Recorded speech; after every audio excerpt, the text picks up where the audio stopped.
Tapi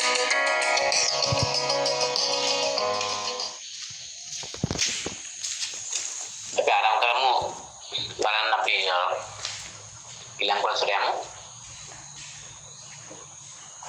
Location decisions. ස්ථානයක් තෝරාගැනීම පිළිබඳ තීරණ. මෙතන ප්‍රධාන වශයෙන් සාකච්ඡා කරන්නේ ස්ථානයක් තෝරාගැනීම සම්බන්ධයෙන්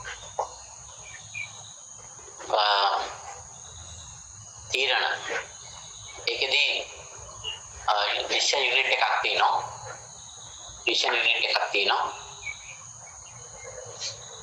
major decisions කියන්නේ ගන්න ප්‍රධාන තීරණය. selected decision criteria තීරණ ගැනීමට පදනම් වන ප්‍රධානම නිර්ණායකයන්. අපි සාමාන්‍ය ලොකේෂන් පිළිබඳ තීරණයක් ගන්නකොට ස්ථානයක් පිළිබඳ තීරණයක් ගැනීමේදී තීරණ එකකේ තමයි තීරණය ගන්න. ප්‍රධාන තීරණය මොකක්ද කියලා මම පැහැදිලි කරන්න. ඒක ගන්න තීරණ නිර්ණායකයන් මත. දැන් මුලින්ම පටන් ගන්න ඕනේ මාකට් රීජන් එකේ. නිර්ණායකයන් මත අපි තීරණය ගත යුතු වෙනවා. ඊළඟට අපි යනවා සබ් රීජන් එකට. උප කලාප පිළිබඳ තීරණ ගන්න ඕන. ඊට පස්සේ කමියුනිටි එකට කමියුනිටි එක ප්‍රජාව පොඩි පියවරෙන් අපි යන්නේ. මම උදාහරණයකින් පැහැදිලි කරන්න. අපි හිතමු විදේශීය ඍජු ආයෝජකයෙක් ඉන්නවා. foreign direct investor කෙනෙක්. එයාට අවශ්‍යයි තමන්ගේ මුදල් ආයෝජනය කරන්න යම්කිසි කර්මාන්තයක් ඉදිකිරීම සඳහා ස්ථානයක් තෝරගන්න. එකවර මෙයා තීරණය ගන්නෑ මම මේ ස්ථානය තෝරගන්නේ ශ්‍රී ලංකාවේ යපලාත්තක හවල් තැන කියලා. එයා බලනවා ඉස්ලාම් මේ ව්‍යාපාරය ස්ථාපිත කරන්න මේජර් ඩිසිෂන් එක විදිහට මාකට් රීජන් එක කොහෙද? යුරෝපා රටක ස්ථාපිත කරනවද? ආසියානු කලාපය ස්ථාපිත කරනවද? අපි තුමු නිර්ණායක මෙතන උදාහරණ වශයෙන් තමයි නිර්ණායක කරලා තින්නේ. ව්‍යාපාරන මේ නිර්ණායක වෙනස් වෙනවා. එයා තීරණය කරොත් ආසියානු රටක ව්‍යාපාරය පටන් ගන්නවා කියලා මාකට් පොටෙන්ෂල් එක වෙනබල අවකාශය වෙනබල කොටස මෙහෙම පිළිවෙල වගේ නිර්ණායක තවත් දේවල් ලේබර් කොස්ට් එකේ ඔක්කොම බලන්න පුළුවන්. ඒ අවශ්‍යතාවය මත එයා තීරණය කරොත් ආසියානු රටක තියෙන ව්‍යාපාර විස්තර කරන්න යනවා කියලා මේ තමයි සබ් රීජන්. දැන් ආසියාවේ කොහෙද? මාකට් රීජන් එකෙන් අපි ඩිසිෂන් එක ගත්තා අපි යුරෝපා රටක නෙමෙයි පටන් ගන්නේ ආසියාතික රටක. ඉතින් ආසියාවේ කොහෙද? ඒ තීරණය ගන්නකොට ඒක තමයි සබ් රීජන් කියලා කියන්නේ. ट्रांसपोर्टेशन कॉस्ट का taxes raw material labour cost का अवेलेबिलिटी ඔක්කොම බලනවා. එක එක කර්මාන්තයන්ගේ සාධක වෙනස් වෙනවා. එයන අපිට මේ තීරණය කරනවා ඉන්දියාව, ශ්‍රී ලංකාව, පාකිස්තාන, නේපාල, බංග්ලාදේශ. ඒ තීරණය කරොත් ඒ අතරින් වඩාත් ප්‍රයෝගී ශ්‍රී ලංකාව කියලා. ඒක තමයි සබ් රීජන් එක. ඊට පස්සේ කමියුනිටි කරනවා. ශ්‍රී ලංකාවේ කොහෙද? වෙස්ටර්න් ප්‍රොවින්ස්ද, ඕවර් ප්‍රොවින්ස්, සදර්න් ප්‍රොවින්ස්ද? අපි ප්‍රොවින්ස් එකක් තෝරගන්නවා. අපිට මෙයා තීරණය කරනවා මේ නිර්ණායක අනුව වෙස්ටර්න් ප්‍රොවින්ස් එක හොඳයි කියලා. ඊළඟට එන ඕල්ටර්නේටිව් සයිට්ස්. වෙස්ටර්න් ප්‍රොවින්ස් එකේ කොහෙද? අපි තීරණය කරන කලුතරද, ගම්පහද, කොළඹද කොහෙද කියන තීරණය. අපිට මෙයා තීරණය කරොත් අලුතෙන් ව්‍යාපාරය ස්ථාපිත කරන්නේ ගම්පහ හොඳයි කියලා. ඊළඟ අපි ඕල්ටර්නේටිව්ස් කම්පෙයාර් කරලා ගම්පහ කලුතර ටික අපි හොඳ මේක තෝරගන්න. මේ තීරණය ගන්න නිර්ණායක මත අවසානයේදී අධ්‍යක්ෂවරුන්ගේ අනුමැතිය බෝඩ් ඔෆ් ඩිරෙක්ටර්ස්ලාගේ ඇප්‍රූවල් එක අරගෙන අපි විස්ථානය හඳුනා ගන්නවා ව්‍යාපාරය ආරම්භ කරන යෝග්‍ය තැනදී. මට මේ ඩයග්‍රෑම් එකේ කියන්න අවශ්‍යතාවය තියෙන්නේ ස්ථානයේ පිළිබඳ තීරණයක් ගන්නකොට ශනිකවම අපි අහවල් තැනට කියලා තීරණය කරන්න යන්නේ නැහැ. ප්‍රධාන වශයෙන්ම වැදගත් තීරණ ගන්නවා.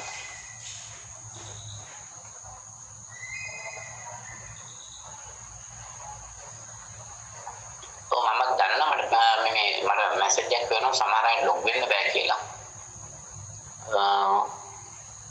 දැන් මට කරන්න පුළුවන් දේ තමයි නැවත මට රීස්ටාර්ට් කරන්න පුළුවන්. ඒකට වෙන විකල්පයක් නැහැ. එයාට නැවත ආපහු මේකේ ලියු වෙලා ගිහිල්ලා බලන්න එන්ට වෙන්න පුළුවන්ද කියලා. ඔය ප්‍රශ්නේ කලින් තාම ලර්න් එකේ මේ යුනිවර්සිටි එක ඇතුලේ ආයත ආපහු ගියාට පස්සේ නැවත සම්බන්ධ වෙන්න ඉඩ දෙන්නේ නැහැ මේ ගැටලු කීපයක් දෙනවා. ඒ නිසා ඒකට කරන්න තියෙන එකම දේ නැවත අවස්ථා කීපයක් උත්සාහ කරන එක. දැන් මේක මම නැවතුත් නැවත අපෝ ඔයාලට එකටවත් සම්බන්ධ වෙන්න බැරි වෙයි. ඒ නිසා අපි දේශන කරගෙන යමු. එයාට දැනුම් දෙන්න පුළුවන් නම් නැවත උත්සාහ කරන්න මේකට ඔයාලට දීලා තියෙන ID එකයි පාස්වර්ඩ් එකයි ටයිප් කරලා බලන්න මේක ලින්ක් වෙන්න උත්සාහ කරන්න. මම ඕනනම් ඒක එවන්නම්. ඒ ඔයාලට දාන්න වෙන්නේ අනිත් එකට දාන්න විදියක් නැහැ දැන් මට. ඔයාලට ID එක දාලා වැඩක් නැහැ නේ.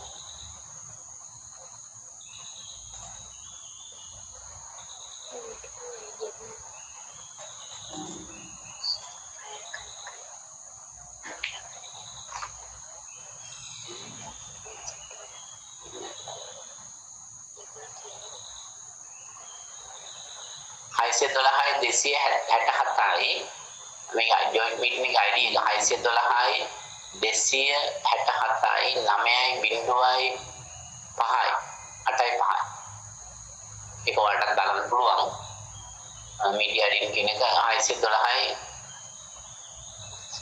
ඔය පාස්වර්ඩ් එක පහලින් තියෙනවා බලන්න 4C simple C වගේ එතන තියෙන්නේ 5 J equals question mark capital W simple Y. නැවත ඒ ID එකේ password එකේ බලන්න ඒ දාගන්න පුළුවන් නම් උත්සාහ කරන්න කියන්නේ. කවුරු වල විමසීමක් කළොත් මම ඒක chat එකේ දාන්නම්. IC 12යි 26යි 79යි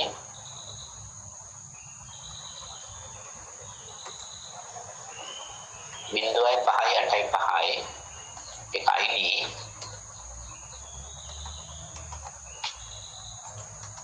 password එක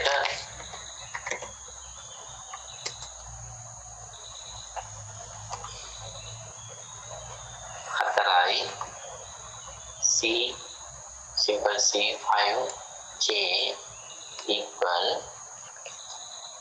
J का capital equal question mark W capital simple Y.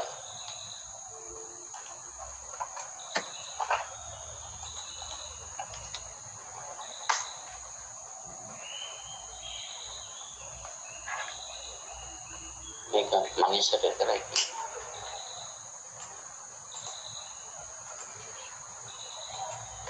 මම හැමෝටම දාන්නම් මම පාස්වර්ඩ් එකයි ID එකයි බලන්න මේක පුළුවන් අය අවලා ඇඩ් ලොග් වෙන්න කියන්නේ අපි දේශනේ කරගෙන යමු නැත්නම් මේකේ මම අයින් වුණොත් සමහරට අනිත් මේ දවස්වල මේ තියෙන පොදු ප්‍රශ්නයක් ලර්න් එකේ සමහර අය වෙනම ක්‍රියේට් වෙන groups මුලින්ම අපි සම්බන්ධව දිගටම ඉන්න එක තමයි අහවල ලියුණොත් ගැටලු මතුවෙනවා. හොඳයි අපි දැන් කතා කරේ මේ ස්ථානයක් තෝරගන්නකොට බලන්න ඕන තීරණය ගන්නකොට එකවරම අහවල් ස්ථානයක් පටන් ගන්න ඕනේ ඒක නෙමෙයි. ඊට වැඩි පුළුල් හිතන්න ඕනේ දැන් ඔයාලා ගියා. ඉදි කරන්න යනවා නම් විවසක් ඉදිකිරීම සඳහා ස්ථානය තෝරගන්නකොට බලන්න ඕන අපි කොහෙද ස්ථානයේ ඔයාලා කෙලින්ම තීරණය කරන මම ගම්පහ නගරය තුළම තමයි ස්ථාපිත වෙන්නේ කියලා. එතකොට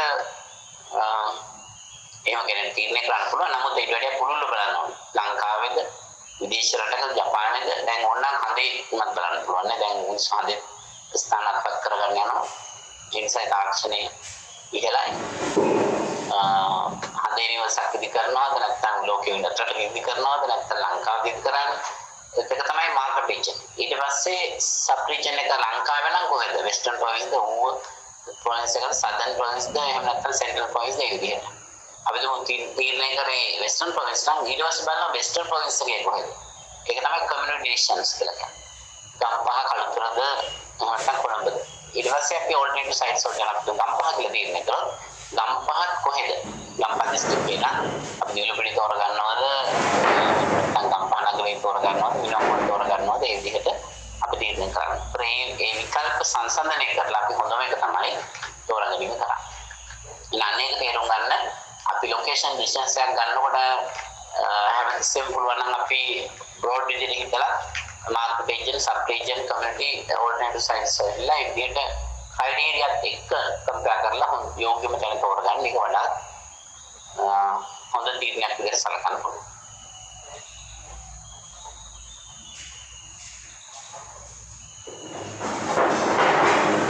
අපි ළඟට යන්නේ ප්‍රමාණාත්මක ශිල්පකම වලට. මේක තමයි වැදගත්ම කොටස. හොඳම ලොකේෂන් එක අයිඩෙන්ටිෆයි කරගන්නකොට අපිට ඒ කියන්නේ ඉස්සෙල්ලා අපි කරන ඕල්ටර්නේටිව් සයිට්ස් වලට යනවා කියලා. විකල්ප ස්ථාන කීපයක් අපි තෝරගෙන ඒක මොකද්ද කොතනද අපි තෝරගන්න කියන තීරණය ගන්න යද්දී මෙන්න මේ මෙතඩ්ස් වලට අපිට යන්න පුළුවන්. ප්‍රමාණාත්මක ශිල්පකම එකක් තමයි සාර්ථක අනුපාත ක්‍රමය. factor gradient method නැත්නම් factor loading method. මේ සාධක අනුපාත ක්‍රමයේ අපි යම් ස්ථානයක් තෝරගැනීම සඳහා සලකා බලන සාධක හඳුන ගන්න මුලින්ම ඒ සාධක වල වැදගත්කම අනුව ඒකට අපි රේට් එකක් දෙනවා. ඒ අනුව තීරණය කරනවා විකල්ප අතරින් යෝග්‍යතම ස්ථානය මොකක්ද කියලා. සරල දෙයක්. වචනාර්ථයෙන්ම තේරුම් පැහැදිලි සාධක අනුපාත ක්‍රමය. යම් ස්ථානයක් තෝරගැනීම සඳහා සලකා බලන සාධක හඳුනගන්නවා. විකල්ප ස්ථානත් එක්ක ඒ සාධක කොතෙන් දුරට අපි තීරණය සඳහා වැදගත්ද කියන එක අනුපාත කරලා විකල්ප ස්ථාන සංසන්දනය කරමින් හොඳම යෝග්‍ය තැන තෝරගන්න. අපි උදාහරණයක් කරන් බලමු. මේ උදාහරණය පෙන්වන්න කරනවා තෙල් පිරිපහදු මධ්‍යස්ථානයක සඳහා ස්ථානයක් තෝරගන්න. To refinery sites A and B are assigned the following range of point values and respective points. දැනට තෙල් පිරිපහදු මධ්‍යස්ථානයක සඳහා විකල්ප ස්ථාන දෙකක් හඳුනන්න තියෙනවා. සයිට් A සහ B කියලා. දැන් අපිට අවශ්‍ය මේ සයිට්ස් A සහ B දෙකෙන් වඩාත්ම යෝග්‍ය තැන තීරණය කරන්න අපි සඳහා භාවිත කරන සාධක අනුපාත ක්‍රමය.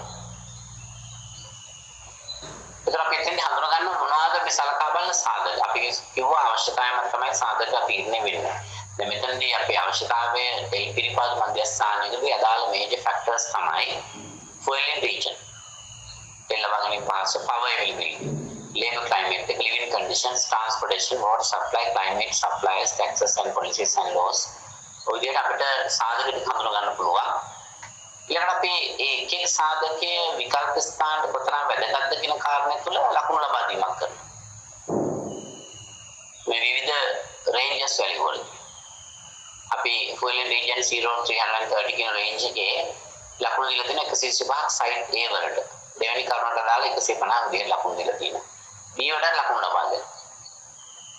ඊළඟ තීරණය කරනවා මේ දෙකෙන් වඩාත්ම යෝගී මොකක්ද කියන කොහොමද ඒක තීරණය කරන්නේ? වැඩිම ලකුණු ලබාගෙන තියෙන site එක තමයි යෝග්‍ය වෙන්නේ. එහෙනම් බලන්න එකතු ගන්න. A වල B වල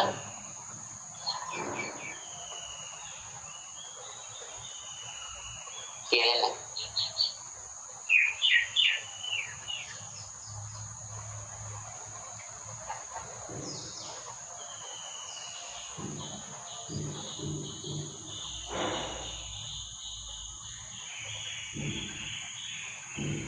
A සහ B වල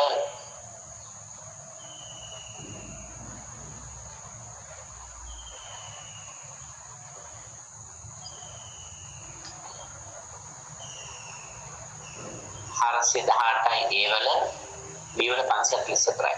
හොඳයි එහෙනම් අපි මේ දෙකෙන් තෝරගන්න බැරිම ලකුණු ගත්ත B කියන එක අපි කියනවා best location is site B.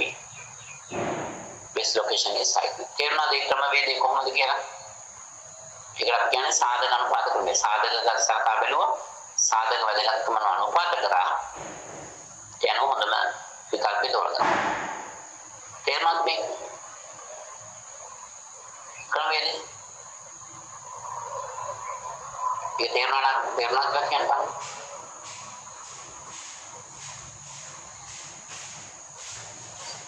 සාධක අනුපාත ක්‍රමය තේරුණා නම් ඒක තේරුණා කියන්නේ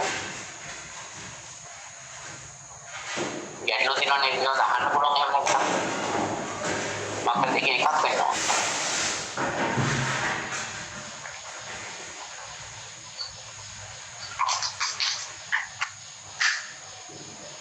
ඔලේ ගන්න.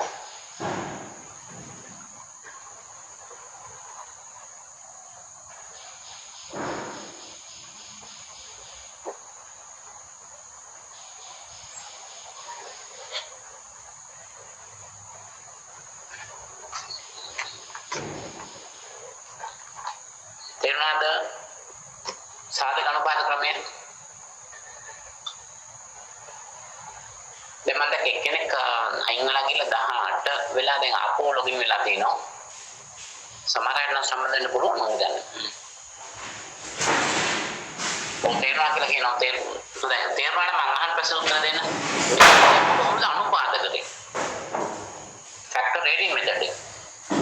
සාධක අනුපාත කරනවා. අනුපාත කරනවා කියන්නේ වැදගත්කම අනුව වර්ධ වීමක් කරනවා. කොහොමද එහෙම කරන්නේ මෙතනදී මේ ගානදී?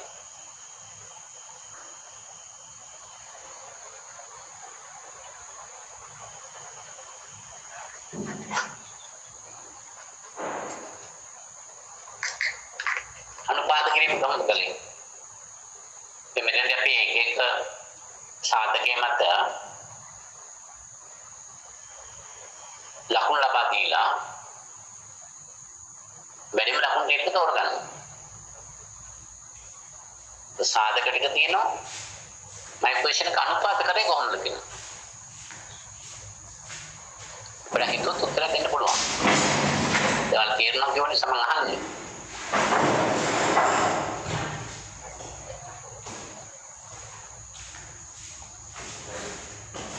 කොහොමද අනුපාත කරේ?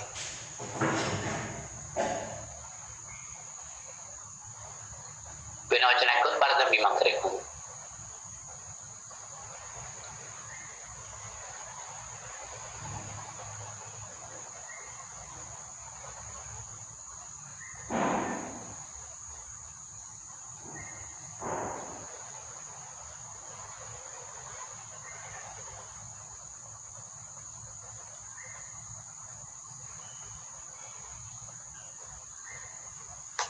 ඒ ගැන පිළිතුරක් නැහැ තාම.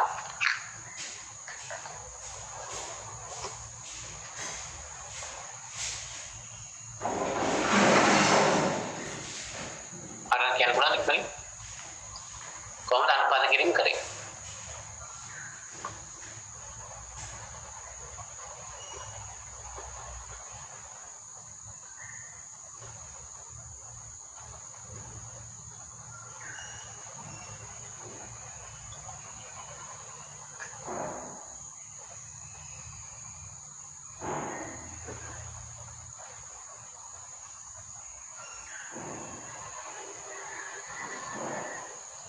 පාවිච්චි කරන ප්‍රමාණය අනුව නැහැ මේකක් නැහැ. අමන්ද ඒක වැරදි. මේක ඇත්තටම වර්ධ වීම කරන්න වෙන්න මේ percentage range කියන ක්ලාස් වල පේන මේ සාධකවල කෙලින්ම තියෙන කොලම් එක කොළ පාට එක. fuel region කියන එකට අපි ලකුණු දෙන්නේ 0.330යි අතර පරිමාව තුල. ඒ කියන්නේ ලකුණු දෙක තියෙන A වලට 133යි B වලට 156යි. ලේබර් ක්ලයිමේට් එකට අපි ලකුණු දෙන්නේ 0.100යි තුල. ඒ නිසා තමයි 54 63 වුනේ. එතන 100 ගණන් නැහැ නේ. වෝටර් සප්ලයි එකට ලකුණු දෙලා තියෙන්නේ 10යි 0.10යි අතර. සප්ලයර්ස් කෙනෙක් ලකුණු දෙලා තින්නේ 0.60 අතර. ටැක්සස් පොලිසිස් and laws කියන 0.20 අතර. මෙන්න මේ බරත බීම කරන්නේ මෙන්න මේ රේන්ජ් එක තුලින්.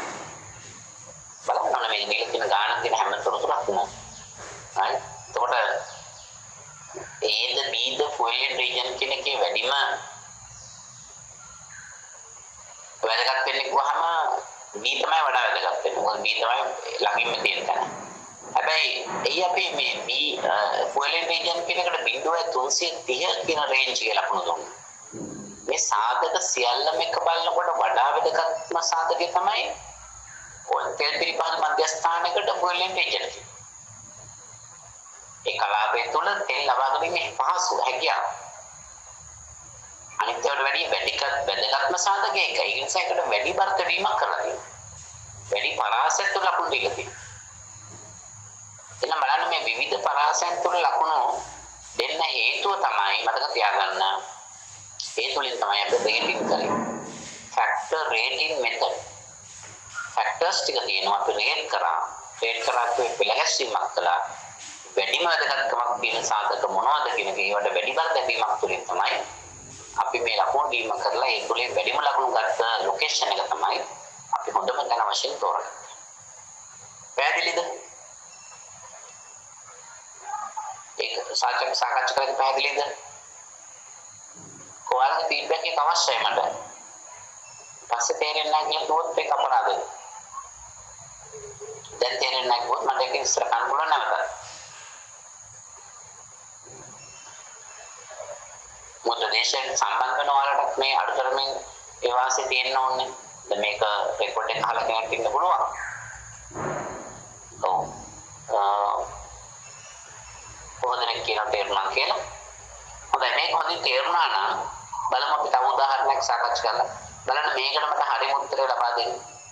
ඊළඟ උදාහරණයක් දෙක. මම මොනවද එක්ස්ප්ලেইন කරන්න යන්නේ. factoring method example number 2 කියලා දිනනවා. location factors සලකා බලන factors කියලා දිනනවා. all data sites තුනක් දීලා තිනවා. අපිට කියනවා හොඳම site එක තියෙන්නේ. ඒවට allocate කර marks දීලා තිනවා. මනිකමනින් ඔයාලා දන්න කුමන හෝ ක්‍රමයකට මේ මෙතඩ් එක දැන් තේරුණා කියව නිසා ගන්න හදලා අවසන් උත්තරේ කියන්නේ best location is මොකක්ද කියලා.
බලන්න පිළිතුර එවලා තියෙනවා මෙතනදී එරන්දි කියනවා සයිට් නම්බර් 2 එක හොඳයි. දීටි කියනවා සයිට් නම්බර් 3 එක හොඳයි.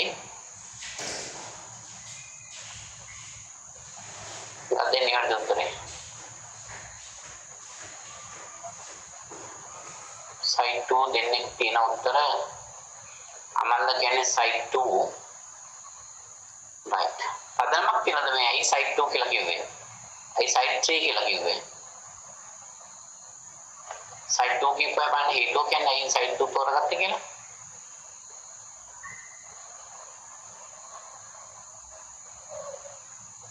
නවද කියනවා සයිට් 3 කියලා. ඇයි නවද සයිට් 3 කියලා කිව්වේ?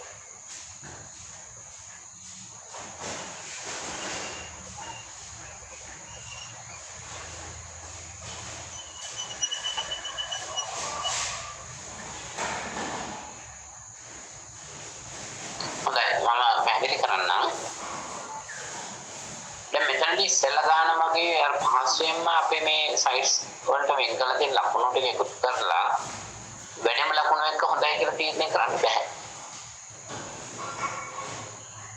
ඒකට හේතුවක් තියෙනවා දැන්. ඉතින් මම වලන් ඇහුවේ ෆැක්ටර්ස් වැලියු එක වැඩිම සයිට් 3 වල. ඔව් අපි දිලිකේ වගේ ආන්සර් එක පස්සේ දැන් සයිට් 2 අය සිලෙක්ට් කරපු හේතුව මම දන්නා ඒ නිසා මම කතා කරන්නේ නැහැ ගැන. සයිට් 2 කියලා සජෙස්ට් කරපු අය කරේ මේ සයිට් 1 එකයි 2 එකයි 3 එකයි වෙන වෙනම ඉක්මනින් එකතු කරලා වැඩිම එකතුවක් වෙන්නේ සයිට් 2 වල. ඒ නිසා කිව්වා සයිට් 2 හොඳයි කියලා. බැලුමට තියෙනවා වැඩිම අගයක් තියෙන්නේ සයිට් 2 වල. හැබැයි මෙතනදී බලන්න අපි මේ එක එක ඕල්ටර්නේටිව් සයිට්ස් වලට මේ ෆැක්ටර්ස් මත සාධක මත ලකුණු බෙදා හදලා තියෙන්නේ එකම පරිමාවක් තුල පරාසයක් තුල. ඉස්සෙල්ලා වගේ නෙමෙයි. බිඳුව 100 කියන පරාසය තුල තමයි ලකුණු දීලා තියෙන්නේ. ඒක දැනගවත් ලකුණු 100ට වඩා වැඩි නැහැ. බිඳුවර අඩුවක් නැහැ. බිඳුව 100යි අතර. කලින් ගානේ අපි දැක්ක බරතැබීම කලේ ෆැක්ටර් රේටින් මෙතඩ් සාධක අනුපාත ක්‍රමයෙන් weight එකෙන් තමයි range එකෙන් තමයි බරතැබීම කරේ. පරාසයෙන් තමයි බරතැබීම කරේ. සමහර සාධක වලට වැඩි පරාසයක් තුල ලකුණු අපි ලබා දුන්නා. බිඳුව 330 කියලා වගේ නේ මතකනේ. නමුත් මෙතනදී එහෙම එකක් නැහැ. සියලුම සාධක වල ලකුණු දෙන්නේ එකම රේන්ජ් එකක් තුල. බිඳුවයි 100යි අතර. හැබැයි බරතැබීම කොහොමද කරන්නේ වෙනම කොලම් එකක් වල තියෙනවා weights කියනවා.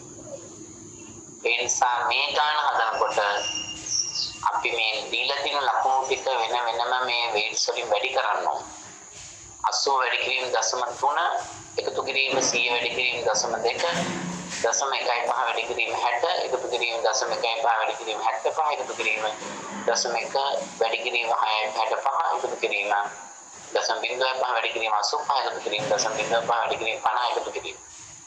යා හැම මේ දීලා තියෙන ලකුණක්ම weight එකකින් වැඩි කරන්න වෙන වෙනම සයිට් තුනම වෙන වෙනම සයිට් එක සයිට් දෙක සයිට් තුන වෙන වෙනම කරලා එක එකතු ගන්න. ඒක එකතු ගන්න. ඔව්. මලේසියාත් කියන සයිට් 3 කියලා මට ඒ ගාන ඕන හැබැයි multiply factors weight by score හොඳයි. ගාන කියනවනේ සයිට් 1 එකේ මම හිතන දේ දෙන්නේ 77.7 වගේ ගානක් මට මතක. මේ weights වලින් වැඩි කරන total එක ගන්න ඕන. නිකන් total එක අරන් හරියන්නේ නැහැ. weights වලින් වැඩි කරාම තමයි බරතැබීම කියන එක සිදු වෙන්නේ. rating එක වෙන්නේ. එතකොට සයිට් 1 වල 77යි ගානක් මට මතක විදිහට එන්නේ උත්තරේ.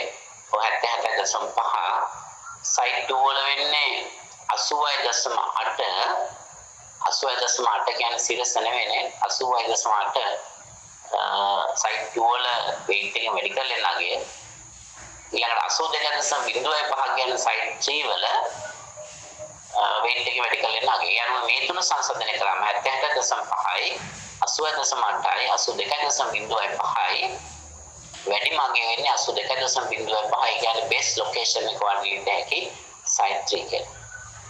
Site 3 is the best location මේකනේ කොයිල් තියෙන 82යි 82.05 තමයි හරිය 82 වුණ ප්‍රශ්නයක් නැහැ. එතකොට නිවැරදි පිළිතුර වෙන්නේ best location site 3. දැන් බලන්න එකම ක්‍රමය the method එක තමයි factor rating method. නමුත් අපි උදාහරණ දෙකේදී application approach එක වෙනස්. ඒකට ප්‍රවේශය වෙනස්. පළවෙනි උදාහරණයේදී අපි ලකුණු වෙන් කළේ විවිධ පරාසයන් තුළ කියන වැඩිම ලකුණු ගත් එක තෝරගන්නවා. දෙවෙනි එකම ක්‍රමය දෙවෙනි උදාහරණයේදී එකම පරාසයක් තුළ ලකුණු දීලා තියෙන්නේ. මේ ලකුණු දෙන්නේ කොහොමද වොන වෙන්න පහක යම් කිසි විශේෂඥ පුද්ගලෙක් තමයි ඒක කරන්නේ. නැත්නම් එයා තමයි ඕල්ටර්නේටිව් සයිට්ස් වලට ලකුණු ලබා දෙන්න ඕනේ. ෆැක්ටර් එකත් එක්ක කන්සිඩර් කරලා සයිට් එක තියෙන ලොකේෂන් එක ලකුණු ලබා දීම කරනවා. එතකොට අපිට බලන්න ඕනේ මේකේ වඩාත්ම වැදගත් මොකක්ද කියන එක. අපි ඒක රේට් කරන්න ඕනේ weight value එකෙන්. වැදගත්කම අනුව තමයි weight එක කියලා දෙන්නේ. weights වල සියල්ල එකම එකතු එකට සමාන වෙන්න ඕනේ. ඒක සාමාන්‍ය දෙයක් කවුරුත් දන්නවා. ස්ටැට් වල කරලා තියෙනවා. ඒ අනුව වැඩිම weight එක total marks එන්නේ allocate වෙන්නේ site 3. ඒතර site 3 තමයි best location. නේද? හොඳයි එහෙනම් අපි මම හිතන්නේ ඊට වැඩි මේකේ උදාහරණ අවශ්‍ය නැහැ. මතක තියාගන්න සාධක අනුපාත ක්‍රමයේදී සලකා බලන සාධක විකල්ප සයිට්ස් එක තමයි අපි කන්සිඩර් කරන්නේ. හැබැයි සාධක අනුපාත කරනවා වැදගත්කම අනුව ඒ අනුව අපි තීරණය කරනවා හොඳම ලොකේෂන් එක මොකක්ද.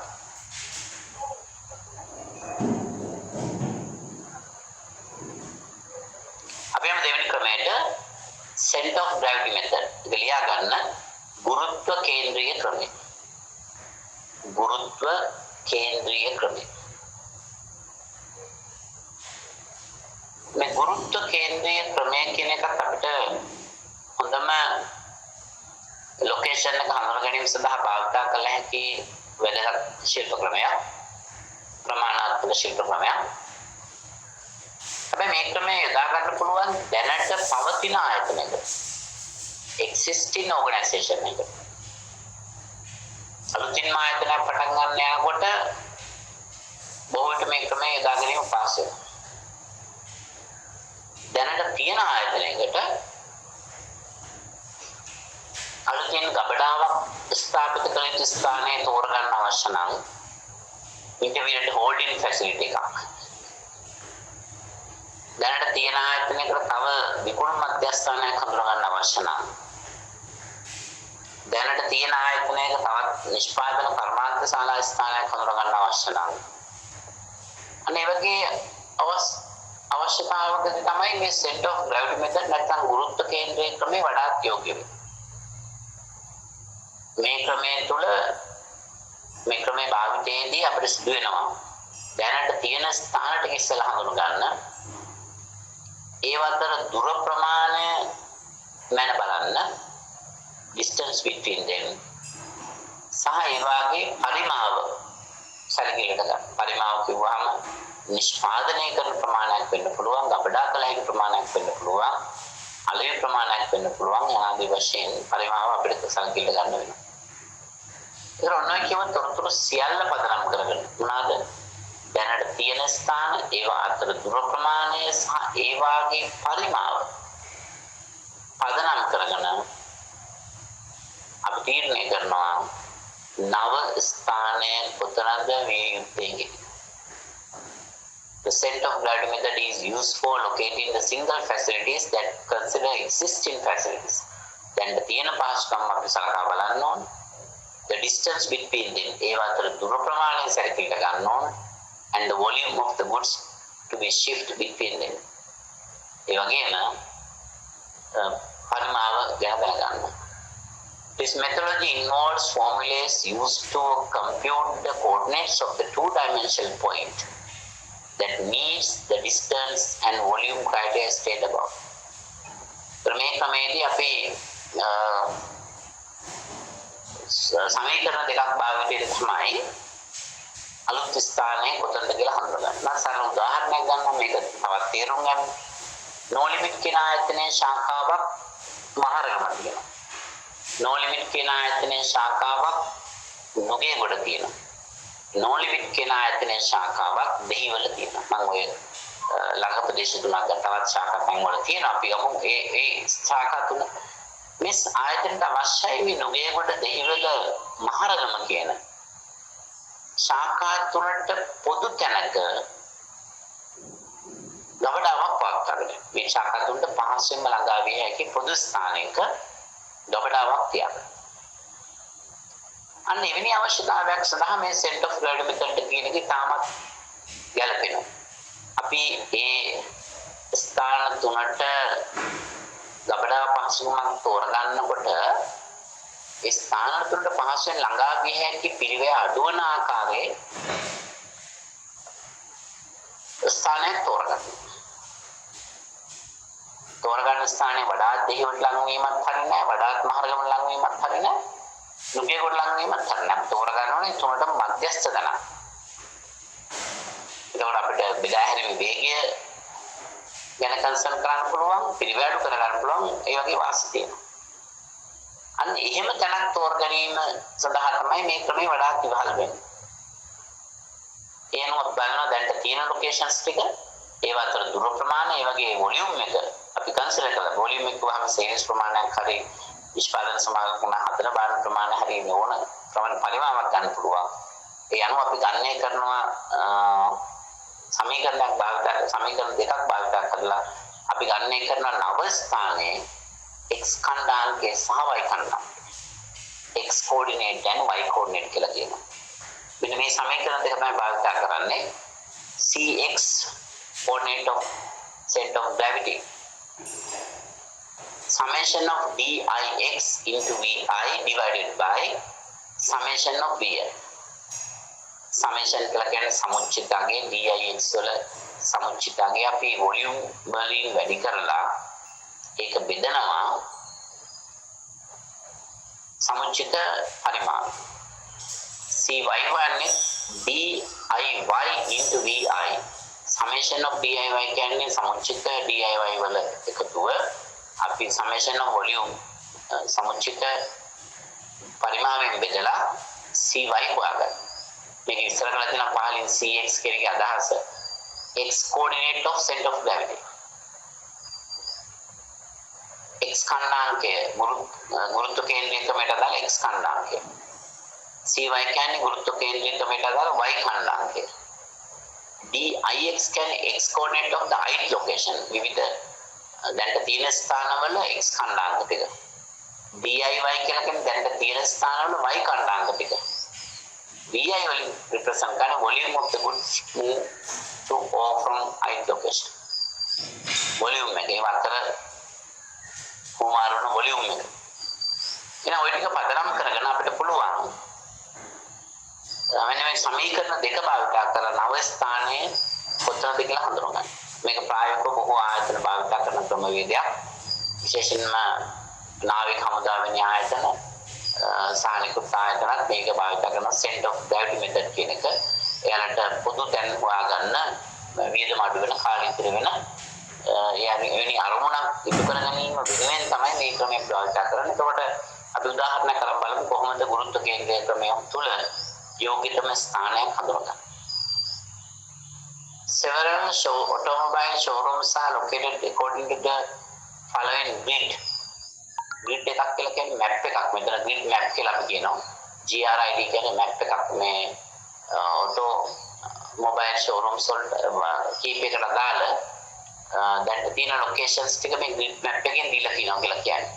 පළවෙනි අකින් කියන්නේ ඒක. Several automobile showrooms are located according to the following grid. ඒ කියන්නේ ඒක location එකක්. ඒක තියෙන්නේ CX 100 CY 200. මේ ඛණ්ඩාංක තියෙන මේ පැත්තේ X එක මේ පැත්තේ Y එක. D location එක තියෙන්නේ CX 250යි CY තියෙන්නේ 580. Q location එක තියෙන්නේ 790 CX CY 900. which represent coordinate locations for each showroom. එක showrooms වලට අදාළ මේ CX CY මේ map එකෙන් දීලා තියෙනවා කියලා තමයි කියන්නේ. ඊළඟට දීලා තියෙනවා අපිට එක showroom එකට අදාළ volume එක solve කර ප්‍රමාණය. Question එක, what is the best location for the new mobile warehouse temporary storage facility considering the only distance and quantity sold per month? ඒ දැනට තියෙන existing locations වල අතර තියෙන දුර ප්‍රමාණයයි ඒ වොලියුම් එකයි සැලකිලිට අරගෙන අපිට කියනවා අලුතින් warehouse එකක් ස්ථාපිත කරන තැන හොයාගන්න. හරි ලේසි මේ ගන්න හදන්න. center of gravity method එක අපිට තියෙන සමීකරණ දෙකට ආදේශ කරන විතරයි. අපිට දීලා තියෙනවා මේක එතකොට දැනට තියෙන locations ඒ තියෙන්නේ 100යි 200යි අතර. D තියෙන්නේ 250යි 580යි. Q තියෙන්නේ 790යි 900. වොලියුම් එක දීලා තියෙනවා 1250යි A වල, D වල 1900යි, Q වල 2300යි. මම අපි ගන්න හදමු. මේ තොරතුරු මත මෙතනදී හොයා ගන්න ඕන දැන් මේ දීලා තියෙන තොරතුරු ටික මම නැවත ලියුවොත් ඔයාලට දැන් අර ග්‍රිඩ් මැප් එකක් විදිහට දීලා තියෙනවා. අපි කියනවා කණ්ඩායමක සිටියමක් වශයෙන් තමයි ගාන දීලා තියෙන්නේ. සමහර විට ඡේදයක් වශයෙන් දෙන්න පුළුවන්. නමුත් මේ ගාන දීලා තියෙන කණ්ඩායමක සිටියමක් කොහොමවත් මම පැහැදිලි කරන අවසානයේදී කණ්ඩායමක සිටියමක් අඳින්නේ කොහොමද කියලා. ඒකත් වැදගත්. කණ්ඩායමක සිටියමක් කියන්නේ සත්‍ය වශයෙන්ම සිටියමක්. ඇත්ත සිටියමක් අපි අඳින්නේ පරිමාණුකූලව. right? අපි බලමු එහෙනම් මේ දීලා තියෙන ලොකේෂන්ස් ටික ඉස්සෙල්ලාම ඒකේ දීලා තියෙනවා CXCY තියෙන ලොකේෂන් තමයි ඒ ලොකේෂන් එක තියෙනවා D කියලා තැනක් තියෙනවා Q කියලා තැනක් තියෙනවා මේ තියෙන ලොකේෂන්ස් මේ ලොකේෂන්ස් වලට අදාළව අපිට දීලා තියෙනවා CX සහ CY coordinate of the x කණ්ඩායමක ඒ වලදී අපි ඒ මැප් එකේ බැලුවොත් ඉස්සෙල්ලා ගන්න CX අක්ෂයෙන් ගන්න C දීලා තියෙන්නේ ඊළඟට CY යගේ දීලා තියෙනවා ඒක කියලා දෙන්නේ 200යි ගණිත අනිත් පැත්තට ලියා ගන්න පුළුවන් අපි එක එක ලොකේෂන් එකේ CX සහ CY ටික අපි ලියා ගමු ඊළඟට D වල 250යි 580යි 250යි 580 Q වල දීලා තියෙනවා 790යි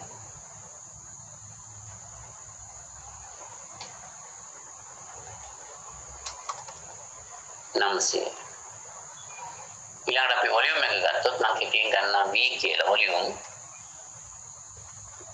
වොලියුම් කියලා වොලියුම් එක ඒ වල දැන් 1250 වලින් කුල්ල තියෙන ප්‍රමාණය ඊළඟට D වල 1900යි Q වල 2300 ඔච්චර අපිට අවශ්‍ය නැහැ. මෙන්න මේ විදිහට ටේබල් එකක් විතර තොරතුරු ටික දෙන්නත් පුළුවන්. අර ගානේ වගේ මැප් එකක් වශයෙන් දෙන්නේ නැතුව දීලා මැප් එකක් අඳින්න කියලා අපෙන් අහන්න පුළුවන්. ඒ නිසා අපි දෙපැත්තටම පුරුදු වෙන්න ඕන කොහොමද කරන්නේ? ඉස්සෙල්ලා බලමු CX අගේ හොයන්න. coordinate of x.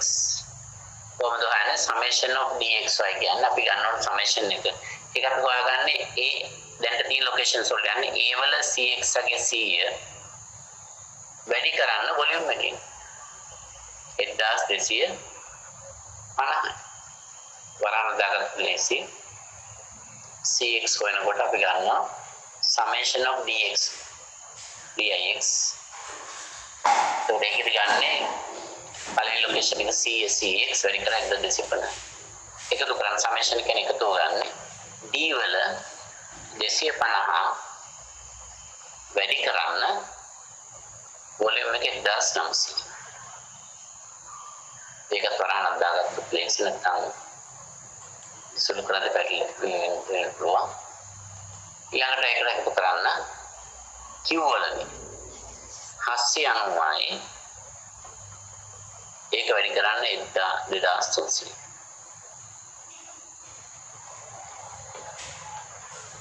ඔය අපි ගත්තේ D summation of dix into volume මේක බෙදන්න දැන් මෙතන වරණ දාන හොඳයි close bracket එක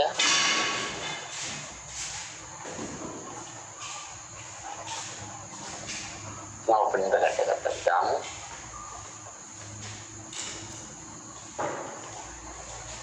මේක බෙදනවා දැන් summation of volume වොලියුම් සියල්ලගෙම එකතු වෙනවා. 1250යි ධන 1900යි ධන 2000. සුළු කළ උත්තරේ කියන්න බලන්න. ඔයාලා මේක හදන්න ඕන. සුළු කළ උත්තරේ කියන්නේ කියලා CX ගේ දැනට තියෙන ලොකේෂන්ස් තුනයි. ඒ වගේ CX values ටික අපි වොලියුම් එකේ වෙන වෙන වැඩි කරලා එකතු කරා. උත්තරේ ඉන්නේ 443.49. හොඳයි. thank you ඩිල්කි. 443 දශම 4.9. දැන් වරන් කියන්න අවශ්‍ය නැහැ. අනිත් එක හදන්න පුළුවන් වෙන්න ඕන. CY අපි වම් CY හොයනකොට අපි ගන්නෙ y අගයන්ට. ඒකේ ලොකේෂන් එකේ CY 200 වැඩි වෙන්න ඕන. වොලියුම් එක වෙනසක් වෙන්නේ 1250. වැඩි. ධන D වල CY වෙන්නේ 580 වැඩි වෙන්න ඕන 1900. වරණක් දාගත්තාම සුළු කරගන්න බාධාවක් නැතුව අපිට පාස්වර්ඩ් එක කරනවා අත්‍යවශ්‍යම නැහැ. ඊළඟට Q වල CY අගේ 900යි ඒක වැඩි කරන්නේ 2300.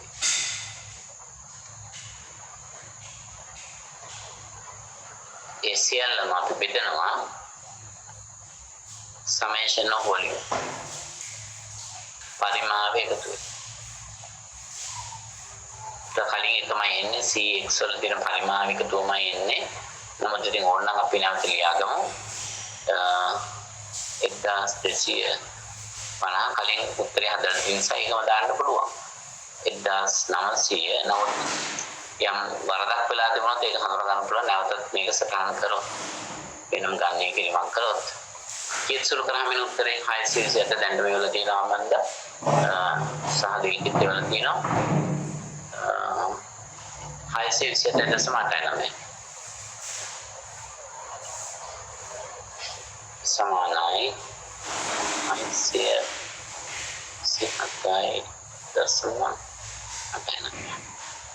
හොඳයි. ඒතර අපි 95ක් ගාන හදලා ඉවරයි. එතකොට අපේ new location එක තමයි CX එක 443යි CY එක 627. ඔන්න උතර තමයි අලුත් location එක තියෙන්නේ. ඉතින් අපි මේක ඇඳලා බලමු grid map එකකින්. grid map එකක් අක්ෂර දෙකකින් ප්‍රස්තාරයක් වගේ තමයි අඳින්නේ. නමුත් grid map එකකදී ප්‍රස්තාරයකට වැඩි මතක තියාගන්න ඒක තවත් රේඛා දෙකකින් වට කරනවා. ඒ නිසා මුලින්ම අපි ගන්න ප්‍රස්තාරයක් විදිහට අපි ඒක ලකුණු කරගෙන යමු. මේ කුඩින්ම ලියමු grid map කියලා.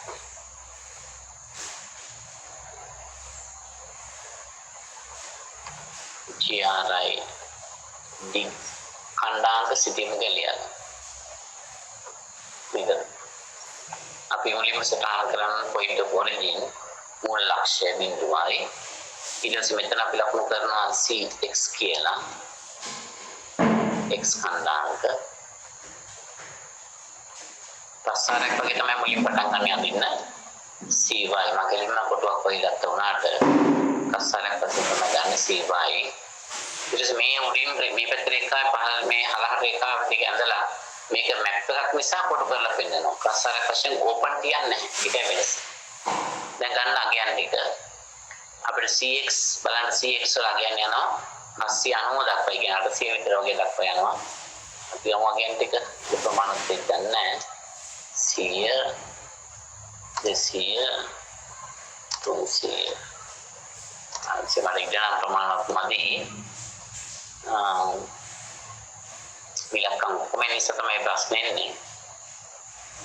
ඒක මෙහෙම කරොත් මේ තලියොත් 100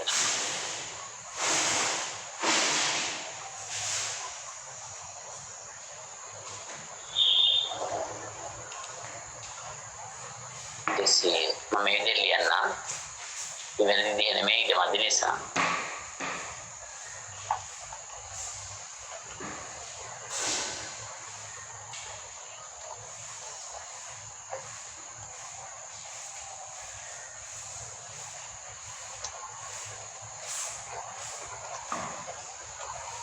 Arsia, Pansia, Haisia, Hasia,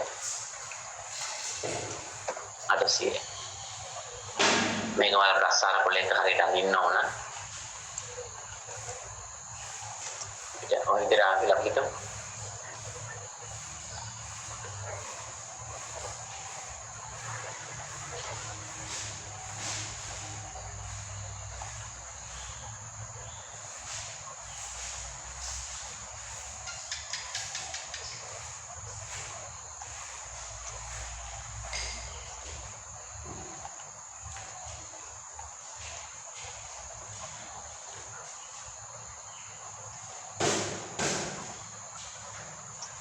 map එකක් අඳින විදිහ අපි දැනගන්න ඕනේ. ඒක CX ගැන එක ගත්තේ 100 200 300 800 දක්වා ගිය X කණ්ඩායමක අලුතෙන් ආපු වැලියු එකක් ගන්න. ඒක ඇත්තටම 400 ගණන් තියෙන නිසා 800කට කාලයක්.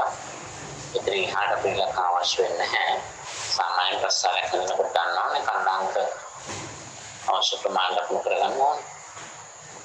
හොඳයි මේ පැත්තේ අපි CY අගයන් ටිකක් දෙනවා. මම හිතන්නේ ඒක 900 දක්වා යන්න වෙනවා. 900 800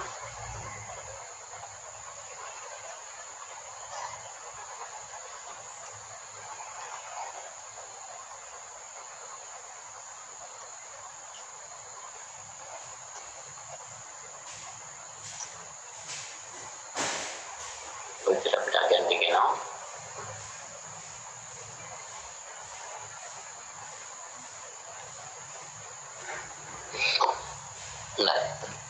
එතකොට දැන් අපිට ලකුණු කරන්න පුළුවන් එක ස්ථාන ටික දැන් තියෙන ලොකේෂන්ස් වලින් අපි ලකුණු කරමු.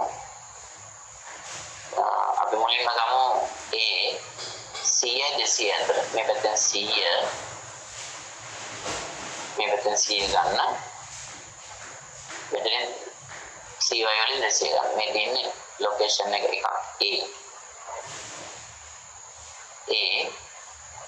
ඒක අපි ලියමු A ලොකේෂන් එකත් එක්ක ලියන එක හොඳයි.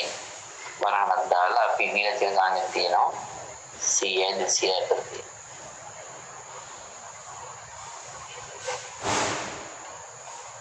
ඊළඟ location D CY 250 CX 250 CY 580 250 කියන්නේ මෙතන මේ මැද ගන්න 250 580 කියන මේ හරිය මේ තියෙන ලොකේෂන්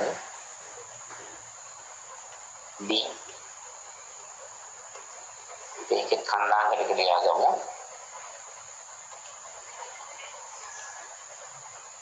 දෙසිය 50යි කමා 580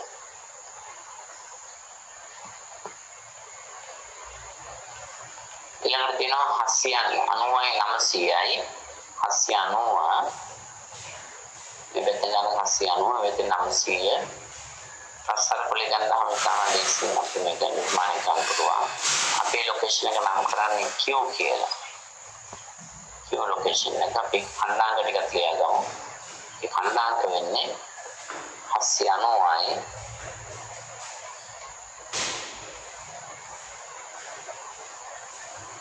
900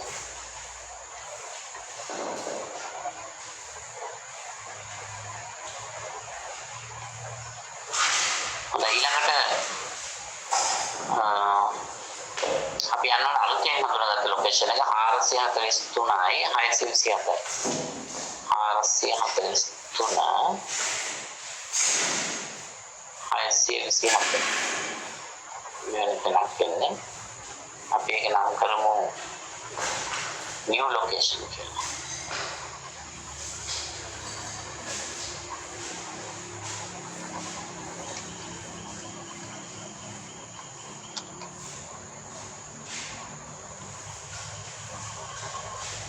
new location එක ඒක අපිට කණ්ඩායමකින් ඉවත් කරන්න පුළුවන්.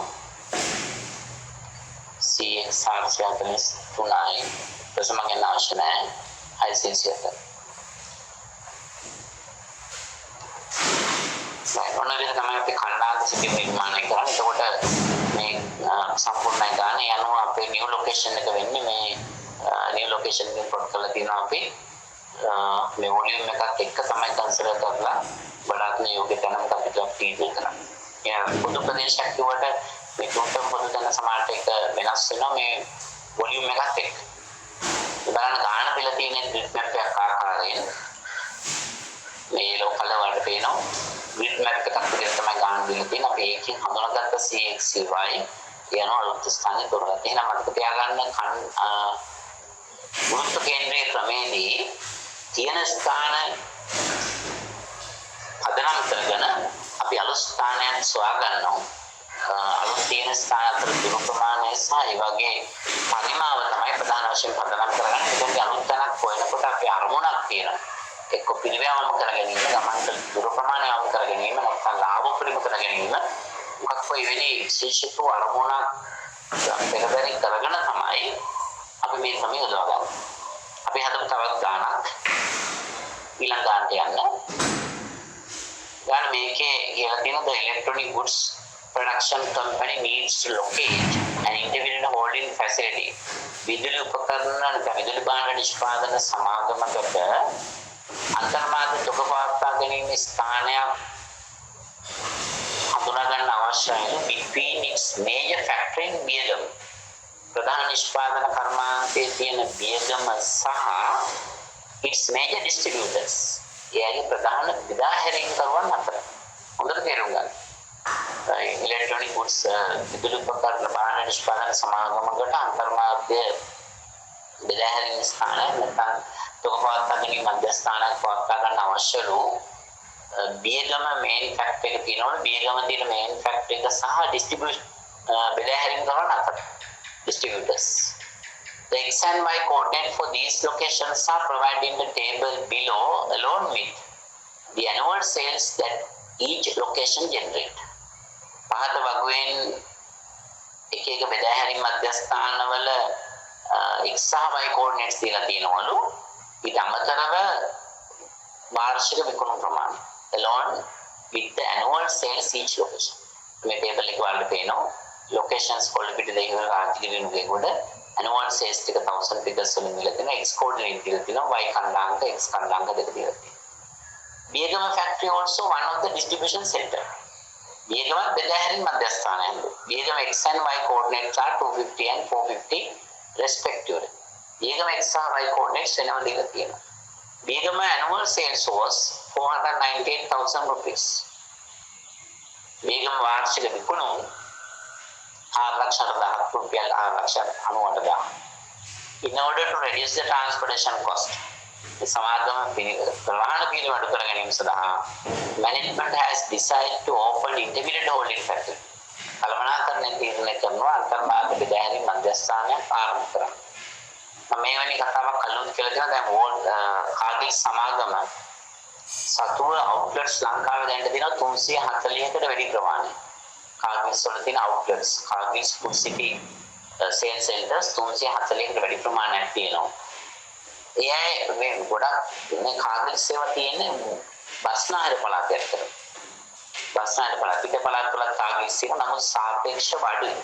දැන් ඔයාලා විජේරාමේ බොහෝට දන්නවනේ විජේරාමේ කාගිල්ස් දැන් දෙකක තියෙනවා අතර. කැම්පස් එක හැරෙන තැනත් කාගිල්ස් එකක් තියෙනවා. අයිමත් හයිවල් රෝඩ් එකේ කාගිල්ස් එකක් තියෙනවා. ටච්ටක් ගියාම මහරගමත් ආයෙත් තියෙනවා. ඒකට බස්නාහිර පළාතේ තමයි ගොඩාක් කාගිල්ස් outlets තියෙන්නේ. අපි ඈත පළාතකට ගියොත් outlets ප්‍රමාණය සාපේක්ෂව අඩුයි. දැන් කාගිල්ස් අයිස්ක්‍රීම් ආයතනය අයිස්ක්‍රීම් ආයතනය බාන්දුරාපොළ තියෙනවා කලින් කියලා තියෙනවා. ඒතර ඒ අයිස්ක්‍රීම් බෙදා හැරීම කියන එක බාන්දුරාපොළ ඉඳලා හැම outlets එකකටම වෙනම වාහනයක් යවන්නේ නැහැ. එහෙම කරනකොට අතිවිශාල ප්‍රවාහන පිරිවැයක් යනවා. බාන්දුරාගොඩ ඉඳලා මුගේගොඩ ටාගට්ස් දෙකක් තියෙනවා. දෙකට වාහන දෙකක් එවන්නේ නැහැ. ඒ නිසා එයාලා අයිස්ක්‍රීම් දෙදාහරින් එක තැනක ස්ටොක් හෝල්ඩින් පොයින්ට් එකක් තියාගෙන තොග පවත්වාගෙන මධ්‍යස්ථානයන් තුලින් තමයි ස්ථාන කීපයකට එක වාහනයක් තුලින් තමයි බෙදාහරින්නේ. නැත්නම් එක අවුට්ලට් 340ට වාහන 340ක් සේව කරත් එක යවන්නේ නැහැ. ඒක අතිවිශාල පිරිවැයක් වෙන නිසා කොස්ට් එක මිනිමයිස් කරගන්න එයාලා මේ හෝල්ඩින් ෆැසිලිටි හරහා තමයි කරන්නේ. එතකොට ඒ වගේ උදාහරණයක් තමයි මෙතන කිව්වේ මේ බියගම ෆැක්ටරි එක ඒකෙත් සේල්ස් කරනවා. එතකොට මේ කට්ටිය කියන්නේ ප්‍රවාහන වියදම අඩු කර ගැනීම සඳහා තමයි හෝල්ඩින් ෆැසිලිටි එක ස්ටැබ්ලිෂ් කරන්න යන්නේ. අපිට අවශ්‍ය නැහැ හෝල්ඩින් ෆැසිලිටි කොහෙද? රඳවා ගැනීම මධ්‍යස්ථානයේ ස්ථාපිත කළ යුත්තේ කියන එක හඳුනා ගන්න ගුරුත්ව කේන්ද්‍රී ක්‍රමය භාවිත කළා. ගන්න කියන use the center of gravity method to identify the new location. center of gravity method ගුරුත්ව කේන්ද්‍රය ක්‍රමය භාවිත කොට නව ස්ථානයේ සහ ස්ථානය හඳුනා ගන්න කියලා කියනවා. Draw the grid map. खंडांक सिनेमा ඇඳලා and locate each of the 7 distributors on it. खंडांक cinema කරලා ඒකේ බෙදාහැරින් 7 දෙනා ලකුණු කරන්න කියලා කියනවා. හරි. මේක බලමු අපි චුට්ටක් ඔයාලට මම අවස්ථාව දෙන්නම් ගාන හදන්න. මට කියන්න බෑ අලුත් ලොකේෂන් එකේ CX එකයි CY එකයි මම මේක එහා පැහැදිලි කරන්න යන්නේ නැහැ. අවශ්‍ය දෙක පැහැදිලි කරා. ඔයාලා ගන්න එක ඉක්මනින් කියන්නේ CX සහ CY intermediate holding facility එක අලුතෙන් තොග රඳවා ගැනීම මධ්‍යස්ථානයක් පවත්වා ගන්න යනවා. අපි කොතනද ඒක පවත්වා ගන්න ඕනේ? මොකද CX සහ CY. ගන්න කරබන් විනාඩි 4-5 කරගෙන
ගත්තද?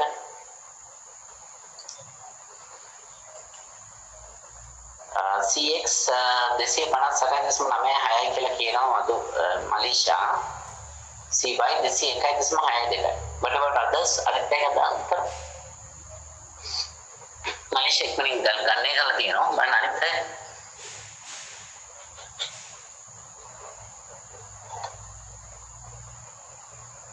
දේශනයට සහභාගී වන ප්‍රමාණය ඉතාමත් අඩු මට්ටමක පවතිනවා නේද මේක. හේතුව මොකක්ද කියන එක දැන් අද නම් සමහර ලින්ක් දෙන්න බෑ කියලා කියනවා. ඊළඟට අමන්ද 258යි 201යි තමයි මලේසියාගේ මුත්‍රේ මරන් තියෙනවා. හොඳයි. එයාට උත්තර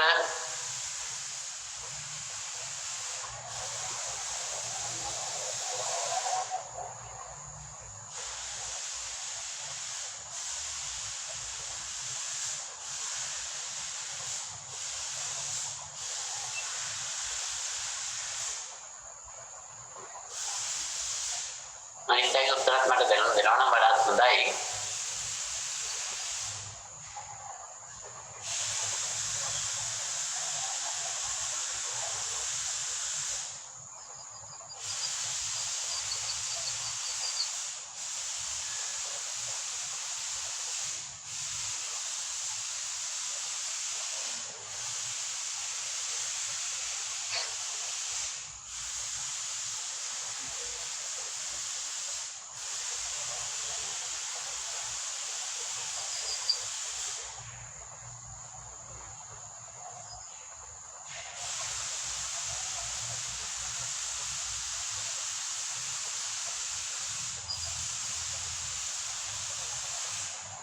තවත් උත්තරයක් තියෙනවා 258යි 261යි නම් සඳහන් කරලා නැහැ. ඔව්. හරි. තවත් මම කෙනෙක්ට අවසන් දෙනවා. බලමු ඊට පස්සේ උත්තරේ පැහැදිලි කරන්න.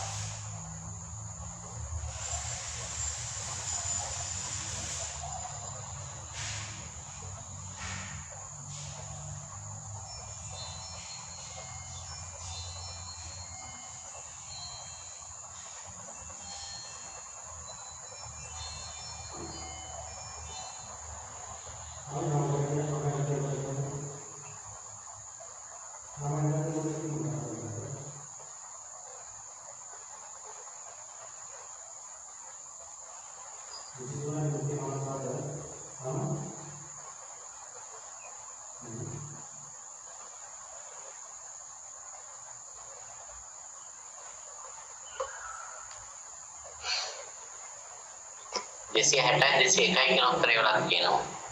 250ට මම දැන් රවන් තියෙන්නේ. වමන් දාන තවත් ප්‍රශ්නයක් අතරේ ප්‍රශ්නයක් නවෝද 256ක් කරන් තියෙනවා. 256 නමන් දානවාද is බියගම එක කැල්කුලේට් කරනවා ගන්නවද කියලා ඕනද කියලා. අම්ම ඉගෙන මොනවද කියන්නේ දැනට අමන්දා. හොඳයි මම උත්තර සාකච්ඡා කරන්න. 250යි 206යි 201යි කියන සියලුම උත්තර වැරදි. ඒකට හේතුව තමයි දැන් මේ අම්මන්ට මතු කරන ප්‍රශ්නේ තමයි උත්තර මෙතනදී වැදගත් වෙන්නේ. බියකම අපි ගන්නවද නැද්ද කියන කාරණා. ගානේ හොඳට කියවුවොත් ඒකේ ආයතන අවශ්‍යතාවය කියලා තියෙනවා. අපිට කියනවා needs located independent holding facility අන්තර්බාධ්‍ය දුකපාතයෙන් ඉස්සර පාත්තා කරන අවශ්‍යයි කියලා කියන between its major factor in Biyagama and ප්‍රධාන නිෂ්පාදන කර්මාන්තයේ තියෙන බියගම සහ කවුරු අතරද බෙදා හැරීම් කරන අතර. එහෙනම් ඒ වාක්‍යෙන්න පැහැදිලි අපි ගණනය කිරීමේදී බියගම ගන්න ඕන. හැබැයි බියගම තොරතුරු වෙනම දීලා තියෙනවා. එහෙනම් අපි ගණනය කරන්නේ මම හිතන්නේ එක්කෙනෙක් ගණනය කරලා 256 කියලා ඉවර තිබ්බා. ඒකේ ඉතුරු එක උත්තරේ තිබුණ නැහැ මම හිතන්නේ. නවෝදගේ ආන්සර් එක වෙන්න ඕන මම හිතන්නේ 256. මම හිතන්නේ ඒක උත්තරයක් නෙමෙයි. D වගේ නිකන් 256 නමුත් මම දන්නේ අමන් නවෝද කොහොමද ගණනය කරන්න උත්සාහ කළේ කියලා. කොහොමවත් ඒ ගණිත එක නැහැ අතරම. මේකෙදී බියගම අපි ගන්න වෙනවා. ඒ නිසා අපි බියගම එකේ x කෝඩිනේට් වෙන්නේ 250 වැඩි කරන්න වොලියුම් එක 498න් 94,98,000 ගන්න එපා. මොකද ඇනුවල් සේල්ස් දීලා තියෙන්නේ දහස් වලින්. ඒ නිසා අපි දහස් වලින්ම ගන්න හදමු. 250 498 වැඩි කරලා CX වෙනකොට ඊටම එක ගන්න CY ගන්න එක ගත්තාම ඊළඟ ගත්ත කියලා දිනව නවෝද ඒක හොඳයි. ඒක තමයි හරිම ක්‍රමය. ඊළඟට CY ගන්නකොට 450 දෙක තියෙන CY යගේ 490 වැඩි කරලා CY හොයන්න. එතකොට ටේබල් එකේ තියෙන ෆිගර්ස් ටික එහෙමම ගන්නවා. ඒකට ඇඩිෂන් එකතු කරනවා.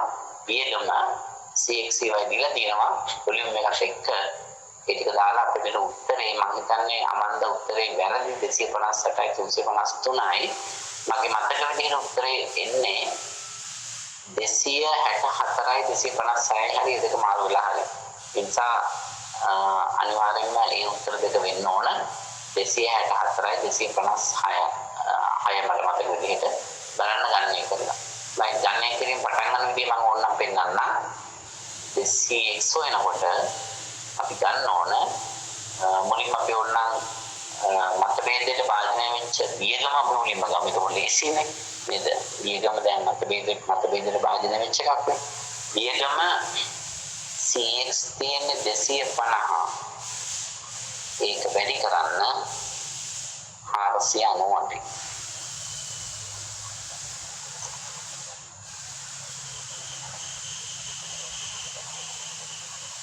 ඊට පස්සේ අනිත් සෙන්ටර්ස් ඔක්කොම ටික වොලියුම් එකේ වැඩි කරලා ගන්න. මම ඒකෙන් එහාට ගන්න හදන්න උත්සාහ කරන්නේ නැහැ. මට අවශ්‍ය වෙන්නේ මේක ඇතුළත් කියන එක සඳහන් කරන එක ටික ගන්නවාලා බෙදීම ගන්නකොට 498 ඇතුළුව වොලියුම් එක ගන්න. ප්ලස් ඒකේ වොලියුම් එකට යන්න ඕන. ඔය දෙක සුතරන් ඉන්න. CY ගන්නකොට මේක ඉදිරි කෝල් ලියා ගන්න ඔයාලා හදපු එකට මේක ඇඩ් කරනවා හරි. CY ගන්නකොට අපි මුලින්ම ගමු බීජම 450 වෙන්නේ 450 වැඩි කරන්න 498. ඊට පස්සේ ඉතුරු ටික ගන්න වොලියුම් එක ගන්නකොට 490 මුලින්ම අපි ගත්ත ප්ලේසි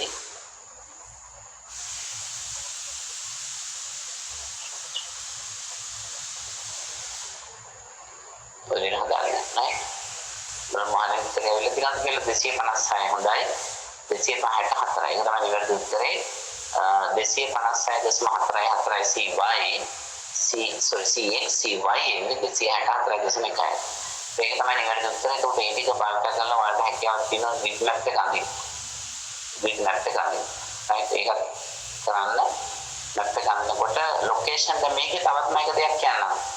මේ ලොකේෂන් 7ක් ප්ලොට් කරන්න කියලා තියෙනවා. ගාන චුට්ටක් බැලුවා නම් එතනින් පොඩ්ඩක් දවසක් ගන්නත් පුළුවන්. Draw the grid map, locate each of the 7 distributors on it. 7 distributors කියලා කියන්නේ මෙතන පහක් වෙන ටේබල් එකේ. වියගමත් එක 6ක් වෙනවා. අලුතෙන් එන හෝල්ඩින් පොයින්ට් එකක් ගත්තාම ඒකත් එක තමයි 7 වෙන්නේ.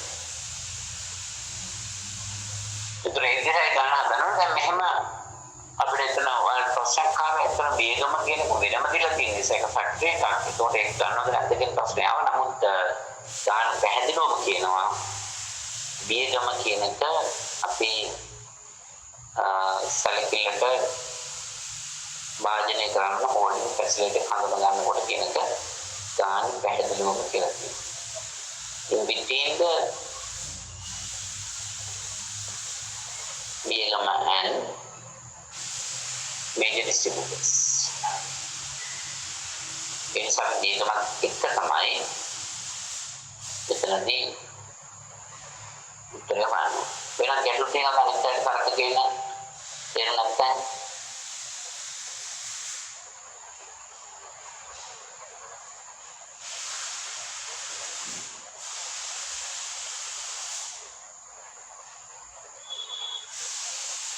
හොඳයි. ඒක ග්‍රිඩ් මැප් එක හදනකොට මේ තියෙන ලොකේෂන්ස් ටික ඔක්කොම ලකුණු කරන්න බීජම එක සෙපරේට් දින 250 450 එකේ වොලියුම් වැඩ නැහැ 250 450 ලකුණු කරලා අනිත් එකේ මේ CXCY ටික වෙන ප්ලොට් කරලා අලුතෙන් හඳුනාගත්ත එකේ 256 264යි ප්ලොට් කරනවා. ඒකට ස්ථාන 7ක් එනවා grid map එකේ. මම ඒක අඳින්න යන්නේ නැහැ. මම හිතන හැමෝටම මේක අඳ ගන්න පුළුවන් කියන එක grid map එක ස්ථාන 7ක් එනවා. ඒත් අලුතෙන් අපි හොයාගත්ත ගෙන් දෙක 256 ඉන්නේ අලුත් ලොකේෂන් එකේ 256යි ප්‍රසම අගයන් අවශ්‍ය නැහැ. ඊළඟට CY අගයන් 264. ඒ දෙක ප්ලොට් කරා. ඔක්කොම ස්ථාන හතක් කරනවා මේක උඩින් ලියන්න grid map කියලා. කොහොම සම්පූර්ණ කරගන්න. खंडांक सिटीम ग्रिड मैप खंडांक सिटीम මෙතන C y කියලා ලකුණු කරලා තියෙනවා. ඒක මූල ලක්ෂ්‍ය බිඳුව කියලා පෙන්නන්න. මෙතන මේ පැත්තේ CX සාමාන්‍යයෙන් අපි මේක ඕපන් කියන්නේ නැහැ. ප්‍රස්තාරයක් විදිහට මැප් එකක් නිසා අපි තමයි ඉදිරියකින් කොට කරලා පෙන්නනවා. ඒකට ස්ක්වයර් එකක් විදිහට තමයි එන්නේ. මේක සම්පූර්ණ 7 places වල plot කරන්න ඕන. දීලා තියෙන ටේබල් එකේ පහ plot කරන්න ඉස්සෙල්ලා ඊට පස්සේ B ගම එකක් දෙන්න ඊට පස්සේ අලුත් ලොකේෂන් එක ලකුණු කරන්න. මේ හෝල්ඩින් ෆැසිලිටි. උඩට තව ගානකට යමු. ගණන් නැද්ද? තව ගානකට යමු. ඊළඟට බලන්න හදන්න. The target side stream products company needs to locate an integrated holding facility between its plant Banduragoda and its major distributors. Target side stream සමාගමට අවශ්‍ය වූ integrated holding facility එක අපත්තාගන්නේ මධ්‍යස්ථානයක් හඳුනා ගන්න between its plant in Banduragoda. between කියන්නේ අතරමැදිව Banduragoda සහ බෙදහැරීම් කරන අතර. The X and Y coordinate for these locations are provided providing the table below along with the annual sales. The table එකෙන් දීලා තියෙනවා අපිට දැන් තියෙන distributors ලා වගේම බාන්දුරාගොඩත් ඒක තුල ඉන්නවා. ඒ ඉස්සලා ගන්නවා වගේ නෙමෙයි චුට්ටක් මෙතන නේද? ඉස්සලා ගන්න එක වෙනම දුන්නා. දැන් මේකේ table එකේ ඔක්කොම තියෙනවා.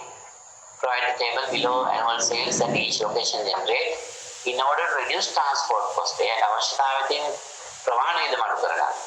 Management has decided to open individual holding facility. ඒක තමයි holding facility එක ප්‍රාරම්භ කරන්න යන්නේ. Draw the grid map and locate each of the 5 distributors on it.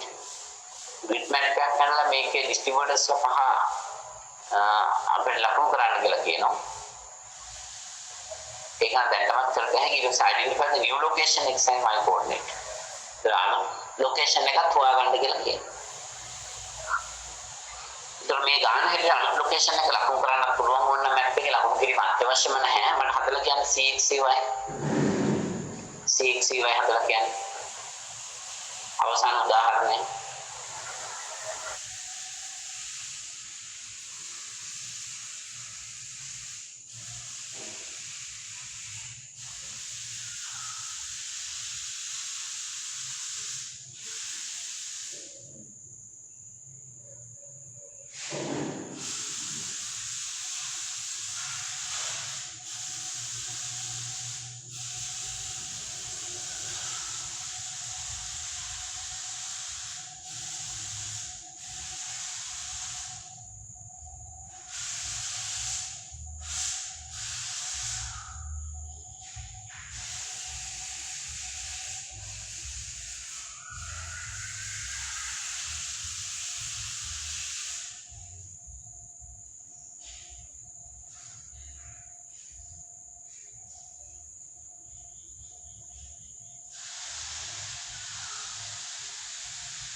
තියෙනවා දෙක අමන් දෙවන 152.5යි CX වගේ CY 210.6 තුනයි.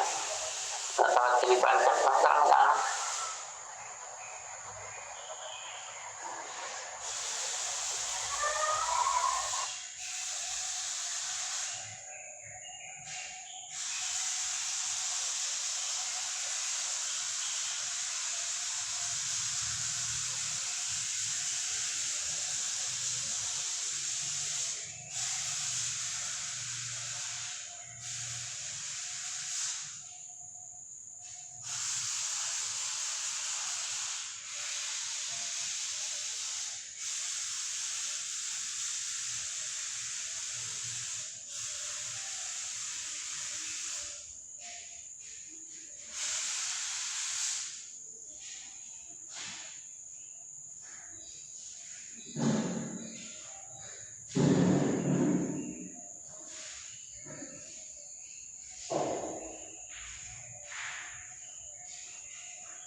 දෙකේ ප්‍රශ්නය වල තියෙන 150 මම හිතන්නේ දැන්දී නිවැරදි මේකදී අපි කෙලින් බාන්දුරා කොට කියන ගැතුලට අරගෙන තමයි හදන්න ඕන. මොකද ඉතින් අවශ්‍යතාවය තියෙන්නේ බාන්දුරා කොට and its major distributors කියන බාන්දුරා කොට සහ බෙදාහැරීම් කරන අතර තමයි තකපාත්තගේ ස්ථානය ගන්න ඕනේ. ඒ නිසා අපි කෙලින් බාන්දුරා කොට මෙතෙන්ද ගන්න පුළුවන්.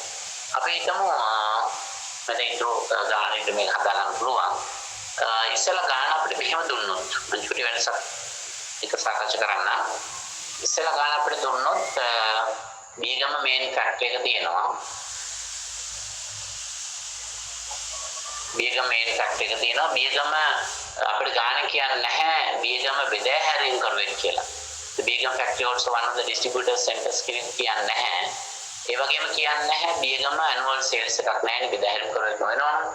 annual sales තාවුත් නැහැ. නමුත් බීගම x coordinate y coordinate දීලා තියෙනවා. right? අපිට ගාන කියන්නේ needs locate an intermediate holding facility. It's major facility. It's major distributors only. In between the major distributors only කියලා ගාන කිව්වොත් ඒ කියන්නේ බියගම ෆැක්ටරි එකක් තියෙනවා. නමුත් අපේ intermediate holding facility තොග රඳවා ගැනීමේ ස්ථානය හඳුනගන්න කියන්නේ ප්‍රධාන බෙදාහැරීම් කරුවන් අතර පමණක් කියලා ගන්න දුන්නොත් අනිතෙන්ද හොඳට මතක තියාගන්න අපි ඇත්තටම මේක ඉගෙන ගන්නේ ප්‍රායෝගිකව මේක ඇප්ලයි කරන්න යම් තැනක. එතකොට එක එක ආයතන ක්‍රියාත්මක වෙන්නේ විවිධ ආකාරයේ අරමුණු එක්ක.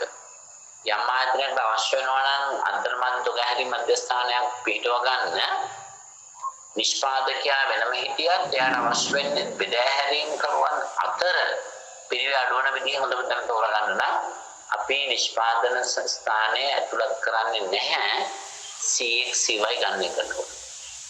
ඒක තීරණය වෙන්නේ ඒ අදාළ ආයතනයේ අවශ්‍යතාවය එක්ක. අනාගතයේ විවිධ ආයතන වල වැඩ කරන්නේ ආයි. එතකොට ඒ ආයතනයේ යම් යෝග්‍ය ස්ථානයක් තෝරගන්න ප්‍රශ්නයක් මතුවෙච්ච අවස්ථාවකදී ඔබේ දැනුම භාවිතා කරලා සෙන්ටර් ඔෆ් ග්‍රැවිටි මෙතඩ් එකෙන් උත්තරය ලබා දෙන්න පුළුවන් යෝග්‍යම තැන.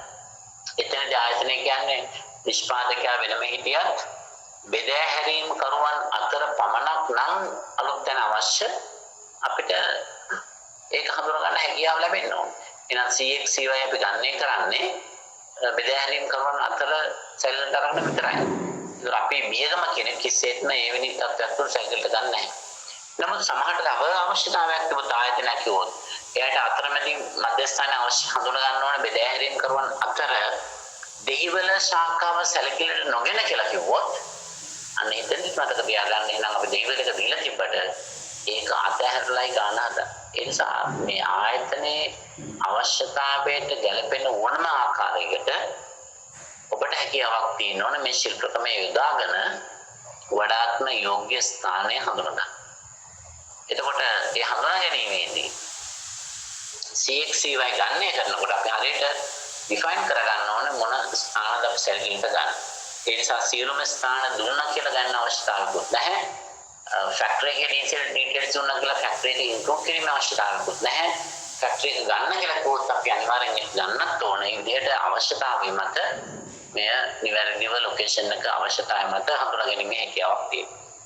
දැන් ප්‍රායෝගිකව අපි හිතමු මේ භාවිතා කරලා යම් කෙනෙක් ස්ථානය හඳුනාගත්තයින් පස්සේ ඇත්තට මේ ස්ථානයේ ඉන්නේ ප්‍රධාන මාර්ගයේ මැද නම් අපිට ප්‍රධාන මාර්ගයක් මැද ගබඩාවක් ඉදි කරන්න බෑනේ. එහෙම නැත්නම් ඒ ස්ථානයේ ඉන්නේ වැවක් මැද නම් අපිට එතන ගබඩාවක් ඉදි කරන්න බෑනේ. ප්‍රායෝගිකව අපිට ඒ ක්‍රමවේදය තුළ ලබා දෙන තැන අපිට අවශ්‍යතාවය ඉටු කරගන්න බෑ. එහෙනම් අපි කරන්න ඕනේ වෙන වෙලාවක හරියට මේ නිශ්චිතම තැන වෙන්න අවශ්‍ය නැහැ. ඒ තැනට වඩා සමීපව තියෙන තැනක් තෝරගන්න. ඒකයි ප්‍රායෝගිකව වෙන්නේ. ප්‍රායෝගිකව මේ ක්‍රමේ භාවිත කරලා තීරණ ගැනීමේදී අපි කරන්නේ ඒ අපිට යෝජනා වෙන තැනට මේ ක්‍රමය හරහා අපි තැනක් ප්‍රායෝගිකව තැනක් තීරණය කරගන්න ඊට සමහරවල් කිට්ටුව තියෙන තැනක. අන්න ඒ විදිහට තමයි අපි ස්ථානය හඳුනා ගැනීමක් කරන්නේ. මේ ස්ථානය හඳුනා ගැනීමක් කරන්නේ. හොඳයි. එතකොට මේ විදිහට අපි දැන් සාකච්ඡා කළේ මේ මාතෘකාවේදී ප්‍රශස්ත ස්ථානයක් තෝරගන්නකොට සලකා බලන ප්‍රධාන ක්‍රම දෙකයි. එකක් තමයි සාධක අනුපාත ක්‍රමය, අනිත් එක තමයි set of gravity method නැත්නම් ගුරුත්ව කේන්ද්‍රීය ක්‍රමය.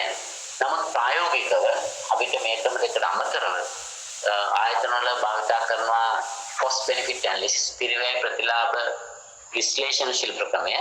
එතනදී ස්ථානයක් තෝරගැනීමට අදාළව යන පිරිවැය, ඒ ස්ථානයේ නිසා ජනිත වන පිරිවැය, ස්ථානයේ නිසා ඇතිවන ප්‍රතිලාභ, මේ දෙක සම්ප්‍රාප්ත කරලා අපිට වැඩිම ප්‍රතිලාභයක් ලැබෙන තැන හඳුනා ගන්න ක්‍රියාත්මක වෙන්න පුළුවන්. අනිත් එක තමයි මම ඒකට උදාහරණයක් සාකච්ඡා කරන්නේ නැහැ. ඕ ආයතන වල යම් දෙයක් අපි තීරණ ගන්නකොට ඒ සඳහා වන පිරිවැය, ඒ සඳහා වන ප්‍රතිලාභේ කාරණේට අදාළව ඒ දෙක සංසන්දනය කරලා අපිට තීරණය කරන වඩාත් යෝග්‍ය කොතනද කියන එක. ඊළඟ එක තමයි ප්‍රවාහන ආකෘති කියන එක. ට්‍රාන්ස්පෝර්ටේෂන් මොඩල්. ප්‍රවාහන ආකෘති කියන ශිල්ප ක්‍රමයක්. ඒක අපි බොහෝ විට භාවිත කරන ප්‍රවාහන ගැටලුවක් විසඳීම සඳහා බොහෝ විට ප්‍රවාහන පිරිවැය අඩුවන ආකාරයට කොහොමද බාහිර ප්‍රවාහනය කරන්නේ කියන එක. නමුත් ඒ ශිල්ප ක්‍රමය යම් ප්‍රමාණයකට අපිට ප්‍රසස් ස්ථානයේ තෝරගන්න භාවිත කරන්න පුළුවන්. විශේෂයෙන්ම නිශ්චිත අරමුණක් ඉටු කර ගැනීම සඳහා ප්‍රවාහන වේගම අඩු කර ගැනීම කොහොමද කරන්නේ කියන කාරණයට අවධානය යොමු කරගන්න. ඒ ක්‍රමයේ මෙතන නිවන් සාකච්ඡා කරන්න යන්නේ මම ඉස්සෙල්ලා සඳහන් කරා ඒක බොහෝ විට අදාළ කරගන්නවා අපි විශේෂයෙන්ම ඒක අදාළ කරගන්නවා අපි ඊළඟ අවුරුද්දේ වලට මැනේජ්මන්ට් සයන්ස් කියන විෂයට දෙක කතා කරන තීරණ ගැනීම සඳහා අවශ්‍ය ක්‍රමයක් වශයෙන් එතනදී අපි ගැන කතා කරමු. ඒ නිසා මෙතනදී මම හිතන්නේ ගැන සාකච්ඡා කිරීමක් අවශ්‍ය වෙන්නේ නැහැ. එහෙනම් අපි මේ කොටස පාඩම අවසන් කරනවා. අපි කතා කළා පහසුකම් සැලසුම් කිරීම සහ ස්ථානගත කිරීම. පහසුකම් සැලසුම් කිරීම සහ ස්ථානගත කිරීම සම්බන්ධ සාකච්ඡා කිරීමේදී අපි මුලින්ම හඳුනාගත්තා මොනවාද ව්‍යාපාරික භාණ්ඩ හා සේවා නිෂ්පාදනය කරන ආයතනයකට අවශ්‍ය පහසුකම්. දෙපාර්තමේන්තු වැඩ මධ්‍යස්ථාන, ඒකක, බෙදාහැරීම් මධ්‍යස්ථාන, ගෘහ මධ්‍යස්ථාන, යන්ත්‍ර සූත්‍ර උපකරණ යනාදී වශයෙන් පහසුකම් රාශියක් තියෙනවා. අපි ඒවා වර්ගීකරණය කළා.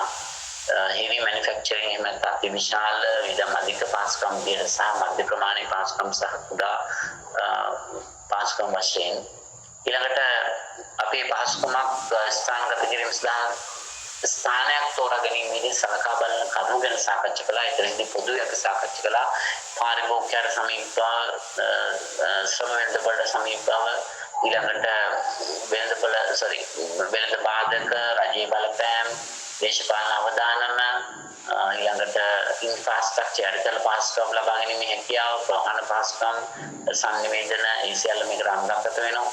ඊට අමතරව අපි කතා කළා සැපයුම්කරණ සමීපව, ශ්‍රමයේ ගුණත්වය, හෝස්ට් කමියුනිටි කවුද යවට ඉන්න පුද්ගලයන්ගේ ස්වභාවයේ weather condition එක climate එක පරිසර නීති රීති rules and regulations ඒක free trade zone එකක්ද නිදහස් වෙන කලාපයට අයිතිවීමක්ද ආදී වශයෙන් සහ competitive advantage ඒ ස්ථානයේ තුල මොනවද අපිට විශේෂයෙන්ම ලබාගත හැකි advantages මොන විදිහට අපි කරුණු රාශියක් සාකච්ඡා කරා ඒකට මතක තියාගන්න ඕන අපිට අදාළ ආයතනයේ අවශ්‍යතාවය මත තමයි අපි ඒ කරුණු වලින් වඩා වැදගත් කරුණු මොකක්ද කියන එක අපි තෝරගන්නේ ඊළඟට අපි ලොකේෂන් ඩිසිෂන්ස් එකක් ගන්නකොට ඩිසිෂන් තීරණ ගැනීමේදී ස්ථානයක් තෝරගැනීම පිළිබඳ අපි මාකට් පේජ් එකෙන් පටන් අරගෙන සබ් රීජන් ඇවිල්ලා කමියුනිටි ඇවිල්ලා ඕල්ටර්නේටිව් සයිට්ස් වලට ඇවිල්ලා තමයි අපි හොඳම තැන තෝරගන්න. ඒක එකපාරට ශනිකව අපි මෙතන තමයි ස්ථාපිත කරන්න කියලා තීරණය ගන්න නැහැ.